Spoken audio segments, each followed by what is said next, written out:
Good morning, class. Today we're going to be talking about the surface area of cylinders. Just a few announcements.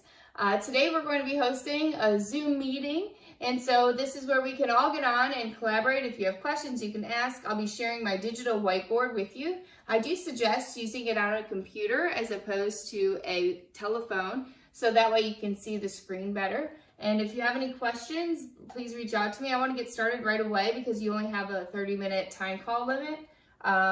And other than that, make sure that you're checking RenWeb for your grades.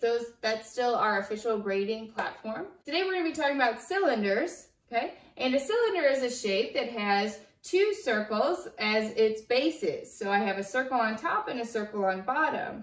When I decompose the cylinder, you'll see here that the sides of it create a big rectangle, a large rectangle that goes around each of these circles. Okay, so what I want to do is come up with the formula to find the surface area of the cylinders. So let's start first by finding what is the area of the circle. So we need to remind ourselves of our circle information, our circle formulas. So if I want to find the area of the circle, we know how to do that. It's pi r squared. So, however, how many circles do you have in a cylinder? A cylinder has two of them. So we need 2 pi r squareds. So 2 pi r squared plus, now I need to figure out the rectangle. So we know that to find, I'm going to do some work over here before we add it to our formula. The area of a rectangle is going to be the length times the width, okay? So I have the length here and the width, which I already know is going to be the height, okay? The height of my cylinder. So I will plug that in here, but now we need to know what the length is. So can you think of how are we going to figure out the length? How long does this rectangle have to be to go all the way around the circle? Around the circle is going to be the key piece of information. Because since this rectangle wraps around the circle, what is that called, that distance around the circle? Well, it's called the circumference. And we have a formula to find that circumference. So this here is going to be the circumference of the circle, which is equal to 2 pi r. So the length of the rectangle is 2 pi r. So that is what we will multiply by h in order to find the total area of this rectangle here. So I can add that now to my surface area, which is the total between the two circles and the rectangle. So 2 pi r squared represents the circle plus my rectangle now, which is 2 pi r h. And this is the formula for the surface area of a cylinder. Let's look at this first example. I have a radius of 6 centimeters and a height of 12 centimeters. So if I have a formula and I have some knowledge, I want to plug it into my formula and solve for what I don't know. So I don't know what the surface area is. That's what I'm trying to find. And that's going to be equal to, well, I have 2 times pi times r. R is 6 squared plus 2 times pi times r, which again is the radius, times 6, and then multiplied by the height of 12. Now, in order to conserve accuracy, which means to do the least amount of rounding, I'm just going to keep these pi's here until the very end, okay? So let's focus on the numbers here. If you follow the order of operations, the first thing we need to do is the exponents.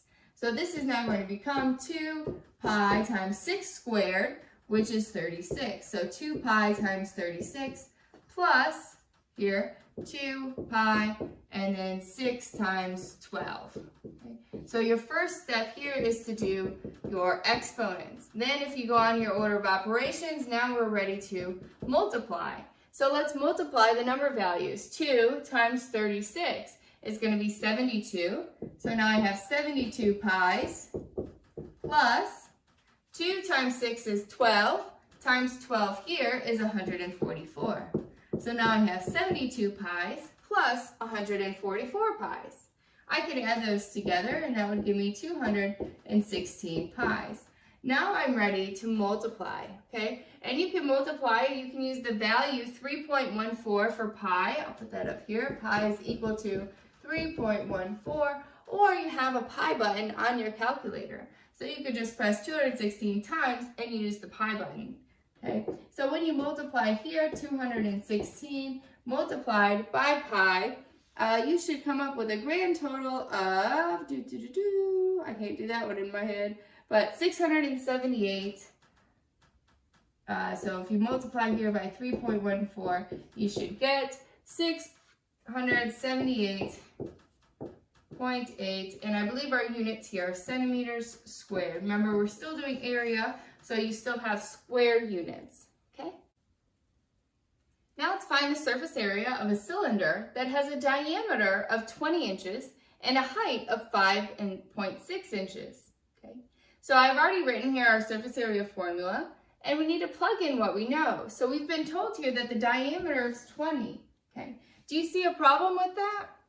Yes, because our formula uses r, which is the radius, okay? This here is the radius. So I can't use the diameter here. I will have to find what the diameter is. And remember that the diameter is going to be equal to 2 times the radius. So I don't know what the radius is, but if I divide the diameter by 2, divide both sides by 2, then now I know that the radius is equal to the diameter divided by 2. And if the diameter is 20, divide it by 2. So in this case, now my radius is going to be 10.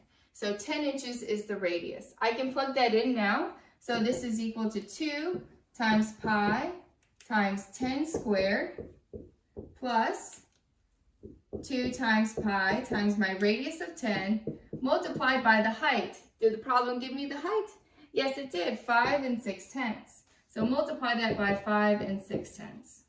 Now remember, we want to evaluate our exponents first. 10 squared is going to be 100. So now I have 2 pi times 100 plus 2 pi times 10 times 5 6/10. Okay. Now I'm ready to multiply, following the order of operations here, is equal to 2 times 100. I now have 200 pi's plus 2 times 10 is 20 times 5.6 is going to be 112. So 112 pi's, okay?